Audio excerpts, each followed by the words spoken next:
নমস্কার বন্ধুরা, আমি দেবারতী। সকলকে স্বাগত জানাই আমার এই ছোট্ট পরিবারে। কিছুদিন আগে আমি যেই নারায়ণ পুজোর জন্য গেট রেডি উইথ মি এর ভিডিওটা ছেড়েছিলাম, সেই বাড়ি যেখানে হয়েছিল নারায়ণ পুজো।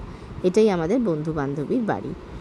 নারায়ণ পুজো সকালে মিটে গেছিলো ঠিকই, আমরা তখন উপস্থিত থাকতে পারিনি, কিন্তু সন্ধেবেলা গিয়ে সমস্ত পুজোর আয়োজন দেখেছিলাম, খুবই মুগ্ধ হয়েছিলাম। আর তারই কিছু দৃশ্য তোমাদের সাথে শেয়ার করে নিলাম। খুব সুন্দরভাবে পুজো সকালবেলা মিটে গেছিলো, ওদের মুখ থেকেই শোনা। অপূর্ব লাগছিল সাজটাও। তারপরেই চলে আসে আমাদের ছোট্ট অতিথি। আমি প্রথম দেখলাম, ওর নাম কোকো। এই বন্ধু বান্ধবীদেরই এক আত্মীয়ের এই ছোট্ট পোষ্যটি, যেটা সত্যি এত ছোট যে বলার মতো না, আর তেমনই কিউট আর চুলবুলি। তোমাদের কেমন লাগলো কোকোকে অবশ্যই জানিও।